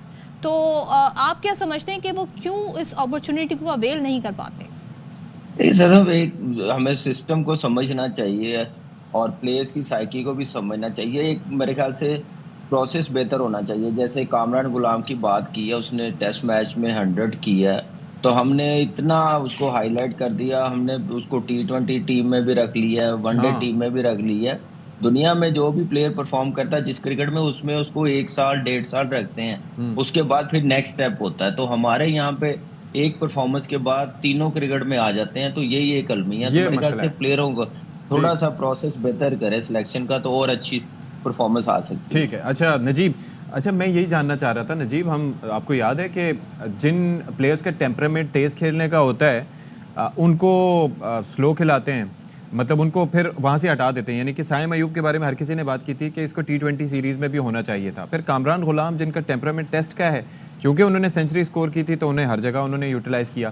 फिर एक और चीज़ कि सलमान अली आगा को यू रिमेंबर कि उन्हें T20 में कैप्टन भी बना दिया गया था, हालांकि T20 में उनके क्रेडेंशियल्स नहीं हैं इतने। तो ये वैसे हैप हैज़र्ड किस्म की अप्रोच है हमारी। भाई, इन सब बातों से आपको खुद अशफाक पता चलता है आपका सिस्टम क्या है। सिस्टम ही ऐसा है ना, और आप खुद जैसे बच्चे नहीं एक्साइटेड हो जाते थोड़ी सी परफॉर्मेंस देख के, आपके पीसीबी में भी सब एक्साइटेड हो जाते हैं और सबको चांस मिल जाता है। देखिए, एक तो ये कि कामरान गुलाम ऑब्वियसली परफॉर्मर है और साथ साथ वो चैंपियंस कप में भी उसने परफॉर्म किया था। जब आपने चैंपियंस कप में कहा था कि इसकी बेस पर सिलेक्शन होगी, तो फिर जाहिर है उसकी बेस पर ही सिलेक्शन हो रही है। फिर आप ये नहीं कह सकते कि गलत सेलेक्ट हुआ है। ठीक है। जहां तक साइम अयूब की बात है, तो वहाँ थोड़ा हमने भी कुछ सीखा कि कंसिस्टेंसी भी बहुत जरूरी है सिलेक्शन में। जब आप उसमें आपने मौका दिया उसको, तो फिर पूरा मौका दें। उसके T20 में परफॉर्मेंस खराब आ रही थी, लेकिन मुझे लगता है कि जब वो ऑस्ट्रेलिया में रन कर गया था तो उसको वहाँ रोक लेना चाहिए। अदर देन दैट, साइम के लिए आपको थोड़ा सा हमेशा पेशेंस रखना पड़ेगा। जो नेचुरल टैलेंट होता है ना जिस प्लेयर में, उसके लिए वो कभी चलेगा तो वो गेम वन साइड कर देगा, जैसे उसने किया।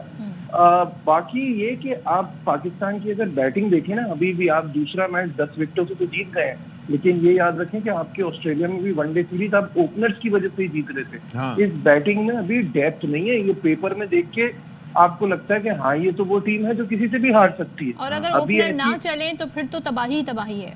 This is what I am saying कि अगर आपके ओपनर ना चले तो आपका कोलैप्स कभी भी हो सकता है।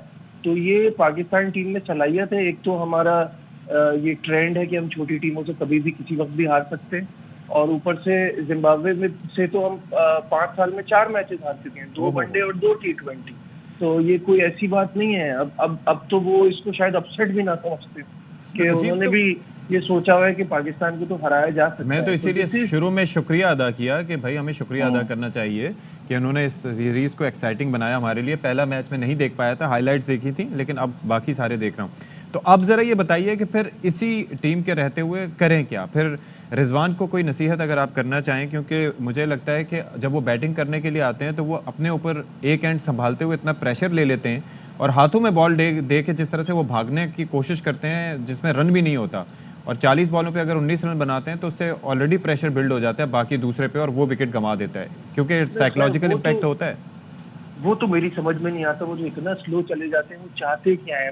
वो अपने लिए इतना जिसे कहते हैं ना खड्डा खोद देते हैं कि उससे बाहर निकलना उन्हीं के लिए मुश्किल हो जाता है। इतना स्लो खेल के कुछ नहीं हो सकता। कल मेरे प्रोग्राम में कामरान ने बहुत अच्छी बात की और उन्होंने कहा कि जो प्लेयर जो है ना वो जिनको पता होता है कि उनकी पोजीशन कहीं नहीं जा रही, उनको तो एक्सपेरिमेंट करना चाहिए। अब रिजवान का अपने नंबर पे जाने का क्या मतलब है? आप मौका दे दूसरों को।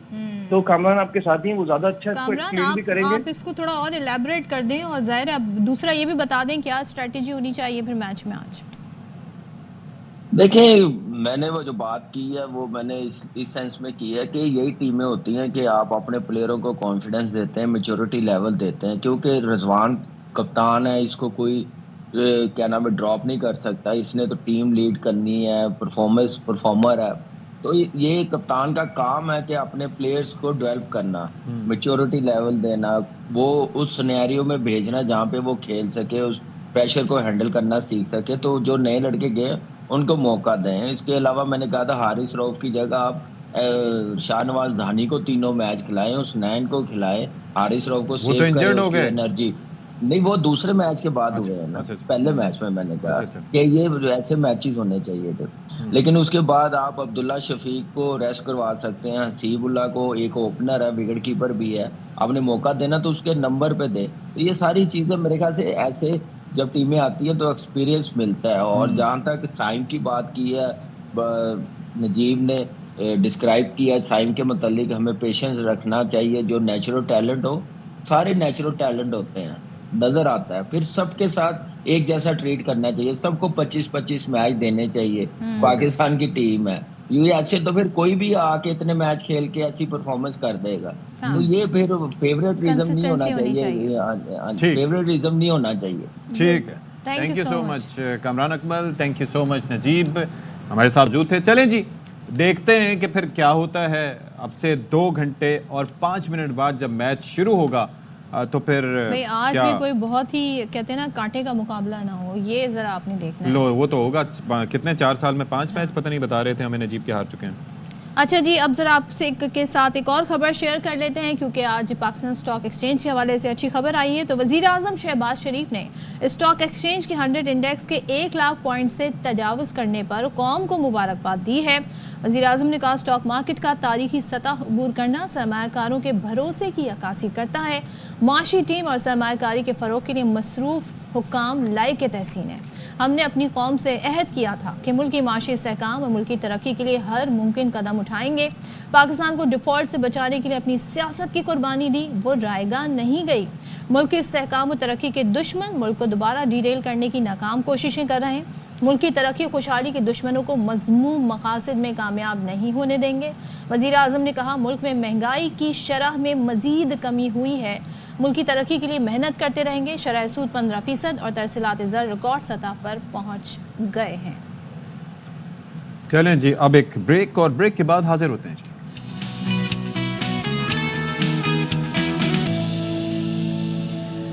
Welcome back once again. Karachi से खबर है, पहले वो शामिल कर लेते हैं। कराची में 15 मददगार पर डकैती की झूठी इतला देने वाले मुलजिम को साथियों समेत गिरफ्तार कर लिया गया है।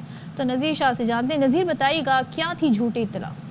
बिल्कुल देखें, 60 सुपरवे पुलिस ने साबिक ससुर को फंसाने के लिए 15 पर झूठी इतला देने वाले शख्स अहमद को साथियों समेत गिरफ्तार करके मुकदमा दर्ज कर लिया है। पुलिस का कहना है कि 15 मददगार पर अहमद ने इमरजेंसी कॉल करके बताया कि हसनाबाद चढ़ाई करीब हाई रूफ में सवार मुसलमान ने उनसे 14,95,000 रुपए छीने। जिस पर पुलिस जब वहां पहुंची तो ये यारू गोड के रिहायशी 3 अफराद थे और अहमद का कहना था कि इसका दोस्त हैदराबाद से प्लॉट फ्रॉक करके रकम लेकर आ रहा था और उसने उन्हें पिक करने के लिए बुलाया था। और जब वो उसे लेकर मोटरसाइकिल पर जा रहे थे तो उनसे वारदात हो गई। पुलिस को इन पर शुबा हुआ और जब सख्ती से पूछताछ की गई तो मुलजमान ने सच उगल दिया और अहमद ने बताया कि साबिका ससुर को फंसाने के लिए इसने ड्रामा किया था और जिस हाईरूफ का नंबर दिया वो इसके साबिका ससुर का था। और पुलिस ने तस्दीक के लिए जब मुलजिम के साबिका ससुर को फोन किया तो उनका कहना था कि बेटी ने 2 माह पहले अहमद से खुला ले ली थी। और पुलिस का ये कहना है कि मुलजिम झूठी इत्तला के जरिए साबिका ससुर उसकी फैमिली को नुकसान पहुंचाना चाहता था, जिसके अलावा मुकदमा दर्ज करके कानूनी कार्रवाई का आगाज किया। बहुत शुक्रिया। और भाई साबिक हो गया, अब आपके ससुर पीछा छोड़ दें उनका। थैंक यू सो मच नज़ीर। चलें जी, अब ज़रा मूड डिसऑर्डर की बात करते हैं। ख़ज़ां के अख्ताम या मौसम सरमा के आगाज़ पर जहाँ जहाँ आगाज़ उसका हो रहा हो तो कुछ लोग अपने मिजाज में चिड़चिड़ापन, उदासी और मायूसी की किसी कैफियत की शिकायत करते हैं। और हमारा तो ट्रांजिशनल पीरियड ही ख़त्म हो गया, नहीं दे रहा हम बीच में अटके हुए। तो क्या वजह है इसकी, क्या कर सकते हैं? तो हमारे साथ मौजूद हैं स्टूडियोज में माहिर नफ्सियात डॉक्टर ताहिरा अनस साहिबा। Thank you so much Tahira साहिबा, आप तशरीफ। तो ये जो इसका नाम है सीजनल इफेक्टिव डिसऑर्डर जी, या ये मूड डिसऑर्डर, और इससे क्यों हम इतना उदासी, यास क्या कह लें, लेथार्जिक क्यों फील करते हैं? देखिए सदफ, आपने भी सुना होगा बचपन से लेके अब तक जितनी भी शायरी होती है ना उसमें नवंबर दिसंबर को बड़ा वो एक अफसरदा सा पेश किया जाता है। बड़ी जो है वो हिजर विसाल की बातें होती है। शाल उड़ाएगा कौन दिसंबर में, तुम्हें बस एग्जैक्टली। इसके पीछे साइंटिफिक रीज़न है। उसकी रीज़न ये होती है कि जैसे ही ये सर्दी बढ़ती है, हमारे यहाँ तो कराची में नहीं बढ़ती लेकिन अमूमन जिन जिन इलाकों में बढ़ती है वहाँ पर होता ही है कि आपकी बॉडी से मेलाटोनिन जो है, जो स्लीप हार्मोन होता है, वो ज़्यादा रिलीज़ होता है और जो सेरोटोनिन है, जो हैप्पी हार्मोन होता है, वो कम रिलीज होना शुरू हो जाता है। इसीलिए अमूमन आपने लोगों को कहते सुना होगा कि मेरा ना दिल नहीं करता सुबह उठने को। इसी वजह से कि हाइबरनेशन में जाना, एनर्जी कंजर्व करना सर। एग्जैक्टली, नेचुरली आपका जो बॉडी का मैकेनिज्म है वो डिफेंसिव मोड में चला जाता है। सो आपको अच्छा नहीं लगता सुबह उठना, बड़े आम से इसकी अलामतें होती हैं। आपको पूरा साल ही डिफेंसिव रहता है। तो can we call it depression? Exactly, इसकी क्लासिकल डिप्रेशन, जो एटिपिकल डिप्रेशन के सिम्टम्स होते हैं, आपको गिल्ट बहुत ज़्यादा होता है, रोना बहुत ज़्यादा आता है। जो सीवियर केसेस होते हैं उसमें ये भी देखने में आया कि सुसाइडल थॉट्स बहुत ज़्यादा होते हैं। एग्जैक्टली। एट टाइम्स ऐसा भी होता है कि जैसे ये जो लोगों को बर्फबारी बहुत पसंद है लेकिन बाज़ औक़ात उसको देखना भी एक डिप्रेशन आपके अंदर लेके आता है। एग्जैक्टली। और इसकी सिंपल से इसका क्राइटेरिया भी यही है कि अगर 2 मौसम के अंदर सर्दियों में आपको एटिपिकल डिप्रेशन के पूरे सिम्टम्स आ गए तो इसका मतलब ये है कि आपको सीजनल इफेक्टिव डिसऑर्डर है। तो ये चीज़ आपको समझने की ज़रूरत है। अब हम अमूमन बात करते हैं, आपने कहा कि क्यों होता है, एक तो विटामिन डी की कमी होती है, अच्छा। आपका सनलाइट का एक्सपोजर कम हो जाता है। सो विटामिन डी की कमी इंसान के अंदर बिल्कुल वैसे अलामतें लाती है जैसे डिप्रेशन की होती हैं। बहुत से लोग सर्दियों में ये भी कहते हैं कि मेरा ना कार्ब्स खाने को या जंक फूड खाने को ज़्यादा दिल कर रहा होता है, चाहे वो आइसक्रीम हो, चाहे कोल्ड ड्रिंक हो, चाहे बर्गर हो। उसके पीछे भी यही रीज़न होता है कि आपकी बॉडी क्रेव कर रही होती है, एनर्जी चाहिए होती है बॉडी को। एग्जैक्टली, एनर्जी नहीं चाहिए होती, बेसिकली वो आपका कंफर्ट फूड बन जाता है। अगर आप वो खाते हैं तो सेरोटोनिन रिलीज होता है, हैप्पी हार्मोन, तो वो पूरा सब चीज़ें आपस में। ये तो वो लोग हो गए ना कि जो उस इलाके में रहते हैं। ये हमारे जो ट्रांजिशनल पीरियड में इंतजार में जिनका वक्त गुजर जाता है, वो उनके अंदर डिप्रेशन किस तरह का होता है और उससे कोप अप कैसे किया जाए? अच्छा, हमारे एक तो ऑब्वियसली एजिटेशन होती है, इंतजार में कि आपको समझ में नहीं आ रहा। वो कहते हैं ना कि पंखा चलेगा या बंद होगा, एसी का क्या स्टेटस होगा। लेकिन ऑब्वियसली हमारे यहाँ भी देखें डे लाइट कम हो गई है, राइट, तो सन एक्सपोजर कम हो गया है। इसी तरह से आपकी बॉडी से मेलाटोनिन जो स्लीप हार्मोन है वो ज़्यादा रिलीज हो रहा है, तो आपको ज़्यादा नींद महसूस होती है। अब हमारे माशरे के अंदर आप किसी का भी अमूमन, मैंने अपनी प्रैक्टिस में कभी भी नहीं देखा कि उसका विटामिन डी ठीक ही आया हो। अच्छा तो मैं बता ही नहीं रही कि ठीक ही आया हो, 30 मिनिमम रेंज होती है। मैंने जितने लोगों की रिपोर्ट्स देखी हैं वो 12, 5, 7, 8, 10 इससे भी बॉर्डर लाइन से भी बहुत कम होता है। इसीलिए ये भी होता है कि डॉक्टर टेस्ट किए बगैर, क्योंकि टेस्ट महंगा होता है, एग्जैक्टली, वो आपको कहते हैं कि आप ले लें क्योंकि हम बड़े श्योर हैं कि आपकी विटामिन डी कम होगी। सो हमारी तो ओवरऑल विटामिन डी कम है, तो जैसे ही डे लाइट सेविंग वाला स्टार्ट होता है, हमारी धूप का एक्सपोजर कम होता है, तो हमारे जो डिप्रेशन के सिम्टम्स हैं वो बड़े वाज़िया हो जाते हैं। अमूमन हम उसको आइडेंटिफाई नहीं करते। हम क्या करते हैं कि हमने जंक फूड ज़्यादा कर लिया। बहुत से लोग उस चीज़ को सिर्फ जो है ना वो टेम्परेरी एक फेज समझ रहे होते हैं, तो वो उसको ट्रीट नहीं करते। क्या करें? यू वोंट बिलीव, हमारे यहाँ भी रेशो जो है वो 100 के अंदर 2 से 3 लोग ऐसे हैं जिनको सीजनल इफेक्टिव डिसऑर्डर है। उसके करने के लिए देखिए 3 आम से तरीके हैं, तरीका इलाज जितने भी साइकोलॉजिकल डिसऑर्डर्स होते हैं। एक तो आप मेडिसिन की तरफ जा सकते हैं, साइकेट्रिस्ट मेडिसिन प्रिस्क्राइब करते हैं। दूसरा थेरेपी होती है या काउंसलिंग होती है जो क्लिनिकल साइकोलॉजिस्ट या काउंसलर्स कर रहे होते हैं या साइकोथेरेपिस्ट करते हैं। तीसरा, आप अपनी लाइफ के अंदर चेंजेस लाते हैं, लाइफस्टाइल में क्या चेंजेस ला सकते हैं। एक्सरसाइज बहुत ज़रूरी है, आप वॉक ज़रूर करें, अपना स्लीप हाइजीन ज़रूर मेंटेन करें। कितने आवर्स की स्लीप लेनी है, कितने आवर्स, उससे पहले आपने क्या करना है। हम लोग बड़ा स्ट्रांगली रेकमेंड करते हैं कि आपने बेड पर सवाए सोने के अलावा कुछ नहीं करना, ना आपने फ़ोन यूज़ करना है, ना आपने टीवी यूज़ करनी, ना मतलब बैठ के खाना खाना है उसको एग्जैक्टली, ना खाना खाना, ना बुक रीडिंग करनी बेड पे सिवाय बुक सोने रीडिंग के की जा सकती है क्योंकि आपका दिल कह रहा है तो हम अच्छा, आई थिंक धूप भी बहुत जरूरी है सर्दियों में। आई थिंक धूप एक्सपोजर धूप बहुत ज़रूरी है। धूप का ये हो सकता है कि ऑब्वियसली जो सुबह के टाइम में आपको मिलती है, ऑब्वियसली जो बिल्कुल 1 बजे वाली धूप है वो हम रेकमेंड नहीं करते हैं। सुबह वाली धूप और जो शाम की 4 बजे के करीब वाली। मुझे एक चीज़ बताएं, ये जो आपने कहा कि साइकोलॉजिस्ट भी इसमें थेरेपी करते हैं, तो उनको क्या बताते होंगे कि मौसम आ जाएगा, अच्छा ये सही है, कोई बात नहीं, क्या करें? नहीं ऐसा नहीं होता। देखें मौसम एक ही मौसम से आपका भी वास्ता पड़ेगा, इनका भी पड़ेगा, मेरा भी पड़ेगा, लेकिन तीनों का रिएक्शन बिल्कुल अलग होगा। तो हम लोगों को ये समझने में अंडरस्टैंड या मदद करते हैं कि वो अपने रिएक्शंस को कैसे बेहतर बना सकते हैं, क्योंकि एनवायरमेंटल सिचुएशंस हमारे कंट्रोल। अच्छा, वैसे किसी का इस मौसम में ब्रेकअप हो जाए तो वो तो और ही डिप्रेशन का शिकार हो जाएगा। एग्जैक्टली, वो तो इंटेंसिफाई हो जाती है ना, चीज़ें और मल्टीप्लाई हो जाता है। ब्रेकअप हो जाए, और एक चीज़ मैं और ऐड कर दूँ कि जिन लोगों की इस टाइम पीरियड में डिलीवरीज होती हैं, जो बच्चे पैदा होते हैं, उन माओं के अंदर भी डिप्रेशन का जो है वो चांसेस बढ़ जाते हैं। Thank you so much Tahira, आपने मुख्तसर वक्त में बड़ा ज़बरदस्त तरीके से एक्सप्लेन किया और स्लीप हाइजीन भी उन्होंने बताई। चलें जी, ब्रेक लेते हैं, ब्रेक के बाद आते हैं।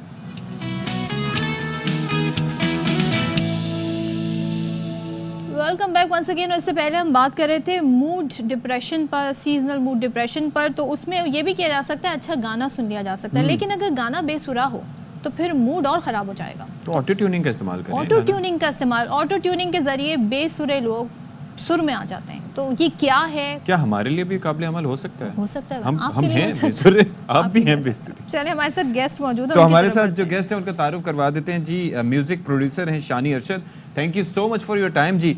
ये एक अरसे से देखें जी, वो पहले ये लिप सिंक के ऊपर लोगों को एतराज़ होता था कि जी सिंगर जो आते हैं स्टेज पे वो गाते नहीं हैं। फिर उसके बाद जो है वो पता चला कि जी ऑटो ट्यूनिंग होती है, और इसको भी एक अरसा हो गया। और अब तो AI की टेक्नोलॉजी है कि जी आपको सिंगर भी नहीं चाहिए, बस लिरिक्स दें और ख़ुद ही गाना जनरेट हो जाता है। तो कहाँ से कहाँ तक हम आ गए हैं, और ये कितनी नुकसानदेह है हकीकी सिंगर्स के लिए? बिल्कुल नुकसानदेह है हकीकी सिंगर्स के लिए, और सिर्फ हकीकी सिंगर्स के लिए म्यूजिक कंपोजर और म्यूजिक प्रोड्यूसर के लिए भी ये थोड़ी सी खतरनाक हो गई है। बिकॉज अब तो आप AI पे सिर्फ एक प्रॉम्प्ट लिखते हैं और वहाँ पे सिर्फ आप लिखते हैं कि मुझे एक सैड सॉन्ग दो और उसका ये म्यूजिक स्टाइल होना चाहिए और इसकी आवाज में हो, इस सिंगर के अंदाज में हो, और वो आपको विद इन सेकेंड्स आपको वो पूरा सॉन्ग बना के दे देता है। अच्छा, तो ज़रा सा हमें बताइएगा कि माजी में के गुलकारों को हम देखें तो उस वक्त तो टेक्नोलॉजी ये वाली नहीं थी, और वो जब लाइव परफॉर्म करते थे, बल्कि उससे पहले भी जाएं तो वो तानस था, इनके जो राग थे बरखा रुत और ये वाले। लेकिन अब क्या आप समझते हैं कि टेक्नोलॉजी का इस्तेमाल होना चाहिए ऑटो ट्यून का, या ये नहीं होना चाहिए? ये जो टैलेंट है एक गुलकार का वो इससे ख़त्म हो रहा है, क्या आपकी इस पर ओवरऑल असेसमेंट क्या है? देखिए, ऑटो ट्यून हर चीज़ का अच्छा और बुरा इस्तेमाल होता है।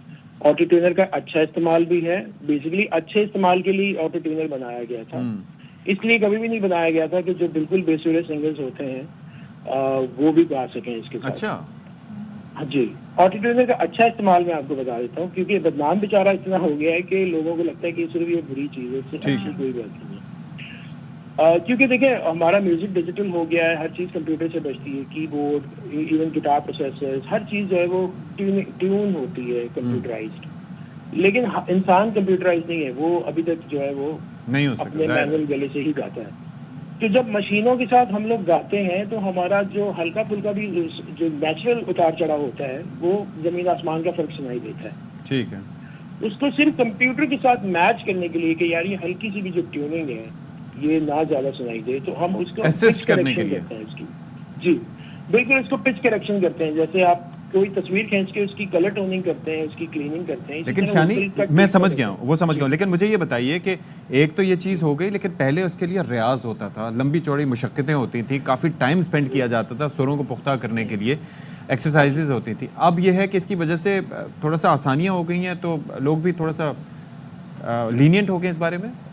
देखिए बिल्कुल, आप जो इतने बड़े बड़े आपने उस्तादों के नाम लिए, उनका तो नाम लेना इस वक्त जो है मतलब ये इस सिनेरियो में नहीं लिया जा सकता, क्योंकि उनकी तो रियाजत इतनी थी, प्रैक्टिस इतनी थी।